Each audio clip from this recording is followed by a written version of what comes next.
اور نہایت رحم کرنے والا ہے۔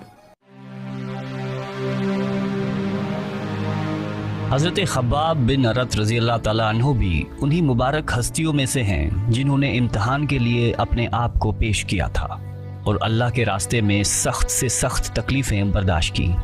شروع ہی میں 5-6 آدمیوں کے بعد مسلمان ہو گئے تھے، اس لیے بہت زمانے تک تکلیفیں اٹھائیں۔ لوہے کے زر پہنا کر ان کو دھوپ میں ڈال دیا جاتا تھا، جس سے گرمی اور تپش کی وجہ سے پسینوں پر پسینے بہتے رہتے تھے۔ اکثر اوقات بالکل سیدھا گرم ریت پر لٹایا جاتا تھا، جس کی وجہ سے کمر کا گوشت تک گل کر رہ گیا تھا۔ یہ ایک عورت کے غلام تھے۔ اس کو خبر پہنچی کہ یہ حضور اقدس صلی اللہ علیہ وآلہ وسلم سے ملتے ہیں، تو اس کی سزا میں لوہے کو گرم کر کے ان کے سر کو اس سے داغ دیتی تھی۔ حضرت عمر رضی اللہ تعالیٰ عنہ نے ایک مرتبہ عرصے کے بعد اپنے زمانہ خلافت میں حضرت خباب رضی اللہ تعالیٰ عنہ سے ان کی تکالیف کی تفصیل پوچھی، جو ان کو پہنچائی گئی۔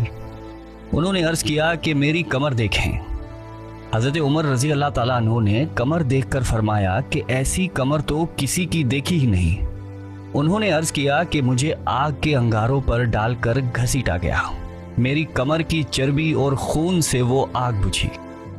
ان حالات کے باوجود جب اسلام کو ترقی ہوئی اور فتوحات کا دروازہ کھلا تو اس پر رویا کرتے تھے کہ خدا نخواستہ ہماری تکالیف کا بدلہ کہیں دنیا میں ہی تو نہیں مل گیا۔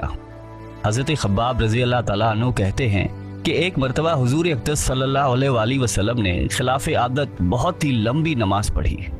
صحابہ رضی اللہ تعالیٰ عنہم نے اس کے متعلق عرض کیا تو آپ صلی اللہ علیہ وآلہ وسلم نے ارشاد فرمایا کہ یہ رغبت و ڈر کی نماز تھی۔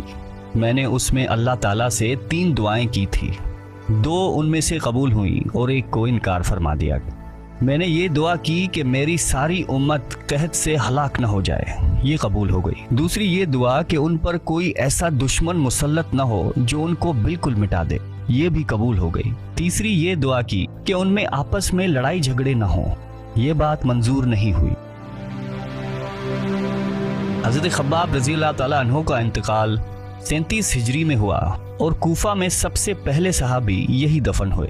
ان کے انتقال کے بعد حضرت علی کرم اللہ وجہہ کا گزر ان کی قبر پر ہوا تو ارشاد فرمایا، یا اللہ خباب پر رحم فرمائے۔